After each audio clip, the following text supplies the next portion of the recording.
IL-T20-তে অবশেষে দল পেয়েছে বাংলাদেশের দুইজন ক্রিকেটার, যাদের মধ্যে অন্যতম তাসকিন আহমেদ এবং সাকিব আল হাসান। প্রায় 1 কোটি রুপি ভিত্তি মূল্যে তাসকিন আহমেদ দল পেয়েছেন। শারজা ওয়ারিয়র্স তাসকিন আহমেদকে টেনে নিয়েছেন 80,000 মার্কিন ডলারে। অপরদিকে সাকিব আল হাসানকে দলে ভেড়িয়েছেন 40,000 মার্কিন ডলারে মুম্বাই আমিরেটস। এদিকে আবার এই দুইজনের বাইরে IL-T20 আসন্ন আসরে খেলবেন বাংলাদেশি তারকা পেসার মুস্তাফিজুর রহমানও। নিলামের আগেই তিনি দল পেয়েছেন, তাকে আগেই নিবন্ধন করে নিয়েছে IPL এর দল দুবাই ক্যাপিটালস। নতুন মরশুমে সংযুক্ত আরব আমিরাতের পরিবর্তে IL-T20 অনুষ্ঠিত হবে সৌদি আরবে। তবে বাংলায় ক্রিকেট সমর্থকদের জন্য খুশির ব্যাপার এটাই যে শুরুতে কোনো দল আগ্রহ দেখাচ্ছিল না বাংলাদেশি ক্রিকেটারদের উপর।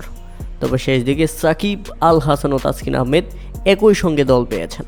প্রিয় দর্শক, এখন দেখার বিষয় বাংলাদেশ ক্রিকেট বোর্ড থেকে তাসকিন আহমেদ এবং মুস্তাফিজুর রহমানকে NOC দেওয়া হয় কিনা। কেননা বাংলাদেশ ক্রিকেটারদের NOC নিয়ে ব্যাপক ঝামেলা হয়, দল পেলেও বিদেশি লিগগুলোতে তাদের খেলা হয় না, বিশেষ করে তাসকিন আহমেদের ক্ষেত্রে।